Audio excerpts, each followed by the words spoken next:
Alright, so I'm going to be doing another comic review from a book sent to me by my friend Chris. Chris, thank you once again.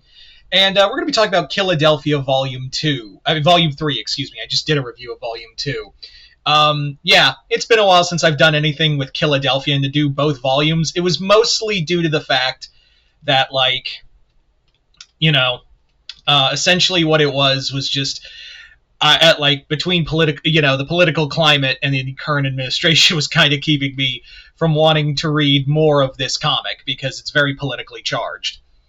And that's not a knock on the comic. That's in no way, shape, or form a knock on the series.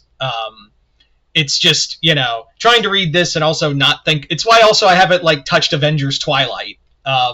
Because even though I know that's going to be a great book, it's just going to really bum me out because it's going to remind me, oh yeah, the world's pretty fucked right now. Like the world on a whole is so breathtakingly fucked that it's going to be hard to do that, right? Like it's just going to be kind of difficult to really go through that, right?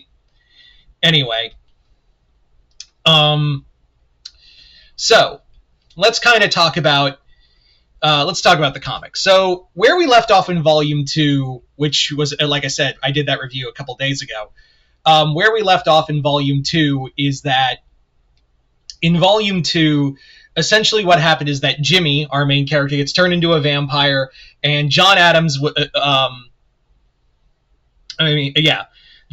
gets resurrected, and no, James Madison gets resurrected, and he's about to confront his wife, who's leading an attack on Philadelphia and overrunning with vampires. Everybody got that? So this comic basically introduces us to John Adams, who's also been an immortal vampire, and he basically has been trying to figure out what to do with most of his life. That's more or less what the story is, and it's mostly kind of a comic of Jimmy and now Jimmy dealing with his vampirism. We also have Adams, who is encroaching in and making an alliance with Abigail.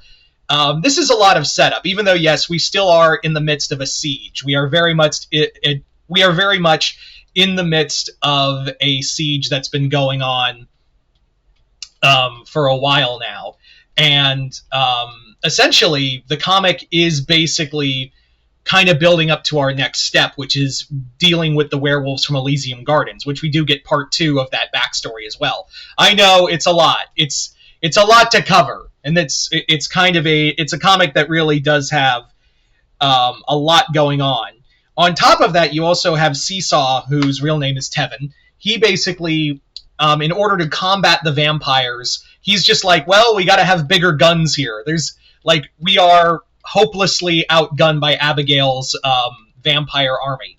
So we got to figure out what to do next. So so Seesaw goes to other gods. He even goes to Jesus. He goes to Muhammad. He goes to Buddha. And then he realizes I can't really depend on any of these gods necessarily. There's nothing really I can do to depend on the gods here. So, he basically is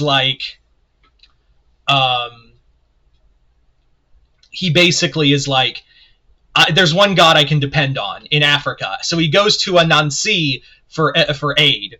And I'm not going to spoil much of that plot line, but it is pretty cool that this isn't just a vampire and werewolf story. Rodney Barnes clearly shows that the dude loves a lot of the supernatural elements and likes tying it together. I mean, if Marvel and DC can do that, of tying all these, other, supernatural elements together, why can't Barnes in his own universe?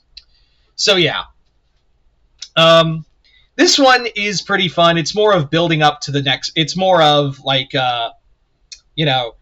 it's more about Jimmy trying to find himself and also deal with the upcoming Adams-Abigail alliance. There's also a whole thing of the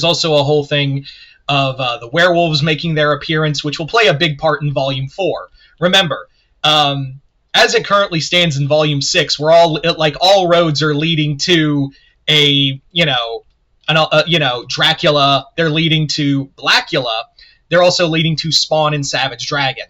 So so we're all building to a massive 5-way crossover essentially, and it's only going to get more and more chaotic as the story goes on. But this was kind of the lull of the story. This was just basically, we've now changed the status quo again, and now here we are again, getting ready for the next big arc in the series. So that's really where we are now. Like, that's really what this storyline is. It's still like a fun. It actually talks a lot about, like, if the presidents were immortal, what would they think of, that immortality, as well as, like, the choices they made and how it affected every American. So I do like that as well.